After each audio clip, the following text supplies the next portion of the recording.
ton papier nous prenons encore nous deux âges de production mi to gbe no propos mi to le tata na mi kale bon mi kudo le bon kudo kan le koton ki ko tie le mi ko tun gbe lo wa mi ton mi wana lo bon pon ba yo da son he gbe yo mi wa ni o kan to pele ko mi ko a ji jan ipi ba fi pete ton bona da do propos mi ton le do mi jo le ipe ton mi lo na da wa yo na ko fu pe do mi na da son ko lu be ni se kun ba ji fi yo me ni ton bố tùng lé của nó y quê mẹ tùng bố tùng đó go tùng queen mẹ on dessous son can les gants il faut tout le monde la hoa ya lo asison le ta ba tunu e bo atore supo lo mi ka tengo ka lo nya me la hoa uli no vi mi dire ton siria sa bo yo zu pan komi ya se ta jira ku lo mo la hoa jito bo mi lo ye da gbe lo ko mi na yi me la hoa mi dire ton sisi jeka uno gangan ayiroti wadiji ta joma to kupon ta hoyo mera ko sin to no e mina inumi e fa jo mi mo ri abe pe mi do mi gbe àwọn mera ko wa wọ́n ga mi pa àlàáfíà èyàn àlàáfíà tó na de mi ami na mi ka de gbe ndo ganji mi ma de udia ero yoro mi do ono gan ayiroti wadiji ta joma to kupon ta hoyo bo yin atan savage gbogbo sin to pon la yin ni àwọn ìsàgàtàn bóyí sóhun sí fi bọ́nà wà máa bọ́nà lẹ́wà fótó sọ ẹgbẹ́ ọmọrọ̀ mẹ́rin zizi tán tọ́lẹ̀ tó bá ní tọ́lẹ̀ ní kọjẹ títì evivi mi nkado kẹ́ráfítọ̀ kan kọ́sùgbẹ́ta wẹ́yìn kando àsìkàn kólófòdún lómọdé àtàn kando ne azeno a support il est économique pour kanji communauté metemele il gbe ni omi lo na kendo asan kaji ina chenu mi bo uno gan idote wareji da joma do ku pon tan yo mi mo bo do be se ku ba ji fi o mi gbo asan keke to tari gbe to foli gbe to sin le to mele bi mi mo mi gbo 1000 mi gbo 2000 mi gbo plebozon asan gege ti mo mi gbo azizon le asan e kolo to le yo mo bo keke su mi ton mi poisson ni le do bi ne se ku ba ji fi lo to tari gbe to foli gbe to mi to do we poisson to do bo mi mo bo keke su ti ba jo de le ti bo yi to mi lo wa le sin to me mi ka le mo to mi to le mi mo tan tan le uno ga ido ti wa le ji o akoswe do bi ne se ku ba ji fi to gan e na je me la ho bo do ye bro wa uno ga ido ti wa le ji ta jo ma to ku pon tan yon e so ka pe viro amasi pa ku ya me la ho mi re ba e wa fi do mi mo uno ga ido ti wa le ji ta jo ma to ku pon tan yon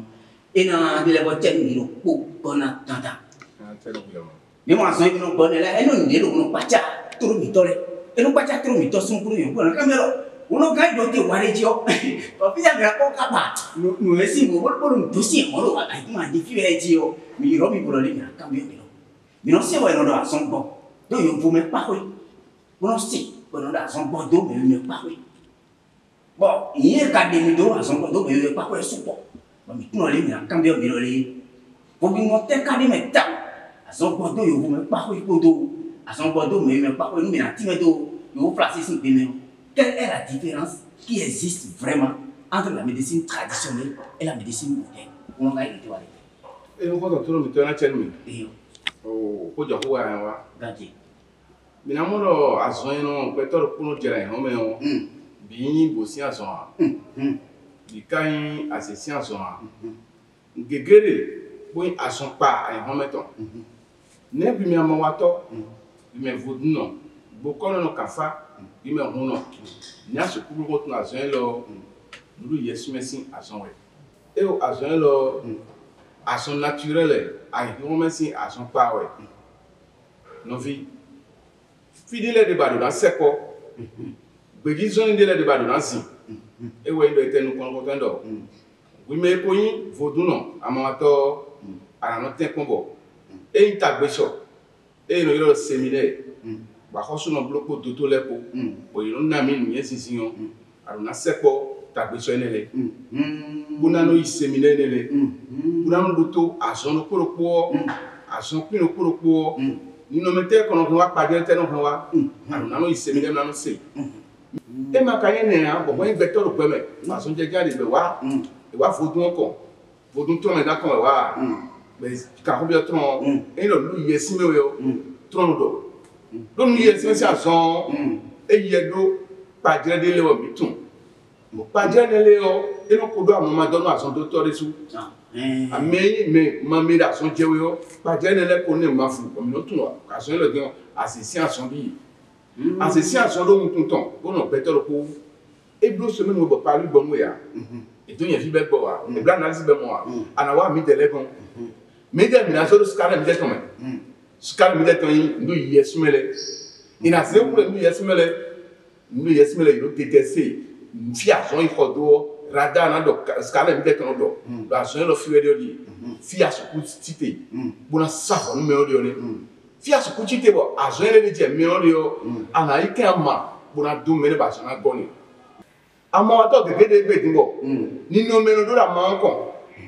bono suku gba so ido wa do ita ma do ni no me wa e do no la mailo we do la do je chu bona ba mailo wa we mi ama to aka ko nso agbo nu zanzan alo ku ga me adun do bo je ko inu to yi chu ba kai ba mane bona da na si so no e kara so ene chu aso na se gbe yo amailo je ni ba de tu ada mane se ya parce qu'ils ont donné un gars. Nous que Dieu est beaucoup assez pour et si Gamadon, nous m'avons attendu que quelqu'un va m'aider et qu'il a tout beto bela go, il nous a amené mon tout le monde. Do à quoi budget. Et do amailo à la serre comme nous tournons bas. Amailo à. Ouais mais moi attends à quoi dame ne passe tout cause en bas il courant. Bakabio son camboy. Oui, mais il y a beaucoup de choses. Ni asona ka fi bo asonsi ko asonsi bo ama ilo aton ya na ba bona do asona gbo we ka titi aba ma oui vous êtes aussi on va ton go asonsi do ason pe lo ko et c'est sur le finance non asonsi bo e do no la zo ilo de je melo de yo tu ana ya mane kon me segbe di ara no we ba mane yo we ka to go down we ba mane yo mais donc est tombé là non c'est bon c'est quoi avec tout c'est bon à tes dames na dia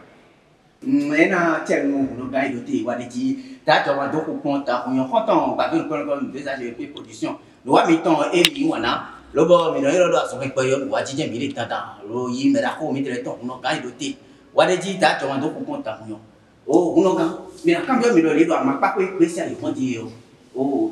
ni ka han mi no plan ma me ma wa mi no mi na ko me le no wa ma me yo me ni ru bi ba ma ti ro e o na wa no ga di wa ji ko na ko mi ma wa le ama se ko ra do ni ko mi ha yo mi ani me ko to plan e na plan ma me o lo ju akpasa meton bo mo lo ju mi to lo le mi do mi he o mi ju na plan aso eni o e na plan e yo e na ti no no kan e do ti wa le ji ta jo ma do ko kon ta ko yo ta uno ga mi na amasi ko mi lo e pe aso he ko ji o o ka fla so na bi le me o me ko le ka me fla ko e ne nyo do ko le na tro mi tere ba na mo o uno ga ni ti wa le ji wa ti ti yo e wa o blo ji o blo aso he ko e na mi nyo le bo mi he na sa ko to ni pa ri ku fla ko ina mo ko e on ko to lo mi to to basi e ma se a e no mi ya e ma ka cambio a mais ça bi ki bo wala me e ma ka cambio a e no tuwa gaidi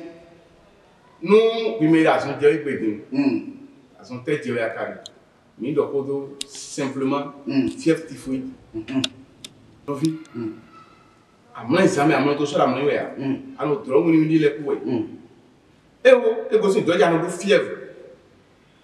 e go si fièvre di yo ana mo do afoko mo to yo ndile na no so la foko ti nye fi don en tout cas fièvre typhoïde de battre non mine fatigue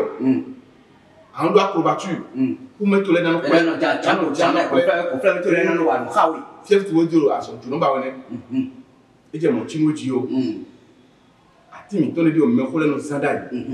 ati te ka we yo kasia mi to ni yo